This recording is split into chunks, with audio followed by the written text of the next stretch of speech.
اعوذ باللہ من الشیطان الرجیم بسم اللہ الرحمن الرحیم۔ دوستو، ہاروت ماروت کون تھے؟ کیا یہ انسانی شکل میں دو گناہگار فرشتے تھے جو لوگوں کو جادو سکھاتے تھے؟ ان کے بارے کہا جاتا ہے کہ انہوں نے ایک عورت سے بدکاری کی۔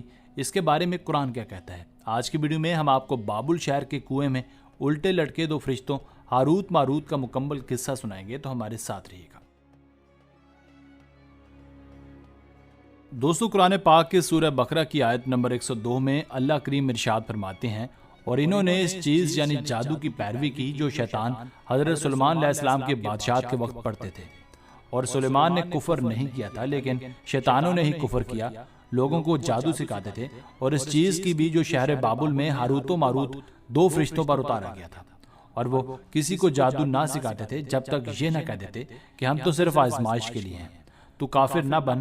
پس اس سے وہ بات سیکھتے تھے جس سے خاوند اور بیوی میں جدائی ڈالیں، حالانکہ وہ اس سے کسی کو اللہ کے حکم کے سوا کچھ بھی نقصان نہیں پہنچا سکتے تھے، اور سیکھتے تھے جو ان کو نقصان دیتی تھی اور نہ کہ نفع، اور یہ بھی جانتے تھے کہ جس نے جادو کو خریدا اس کے لیے آخرت میں کچھ حصہ نہیں ہے، اور وہ چیز بہت بری ہے جس کے بدلے میں انہوں نے اپنے آپ کو بیچا، کاش وہ جانتے۔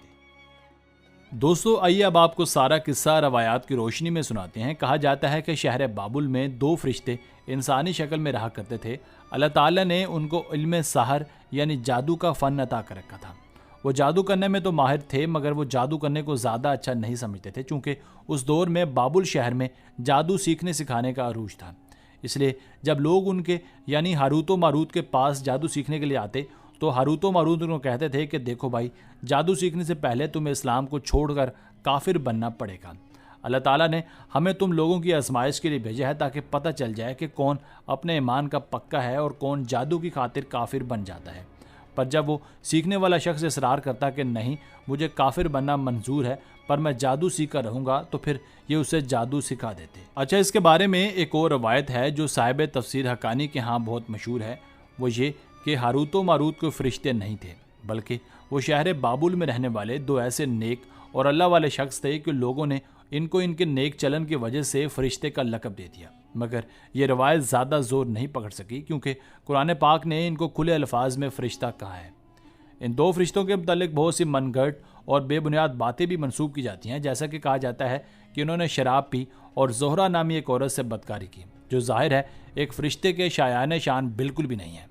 پر اس حوالے سے مسند احمد اور تفسیر نعیمی میں کہا گیا ہے کہ حضرت ادریس علیہ السلام کے زمانے میں فرشتوں کی ایک جماعت نے اللہ تعالیٰ سے کہا کہ انسان کس قدر گناہگار اور بدکار ہے۔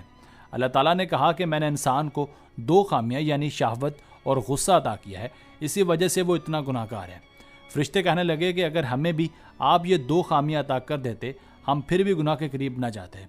سو اللہ تعالیٰ نے ان فرشتوں کی جماعت میں سے دو سب سے نیک اور پرہیزگار فرشتے ہاروت و ماروت کو منتخب کیا اور انہیں یہ دو خامیاں یعنی شہوت اور غصہ دے کر شہر بابل میں اتار دیا۔ یہ سارا دن لوگوں کو جادو سیکھنے سے منع کرتے اور راغتے وقت اس میں اعظم پڑھ کر آسمانوں پر چلے جاتے۔ ایک دن زہرہ نامی انتہائی خوبصورت عورت ان کے پاس جادو سیکھنے آئی۔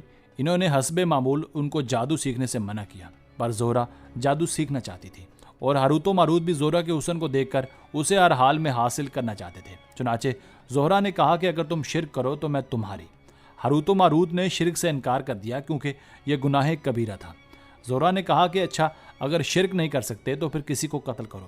ہاروت و ماروت نے اس بات سے بھی انکار کر دیا۔ پھر زہرہ نے ان کو شراب پیش کی۔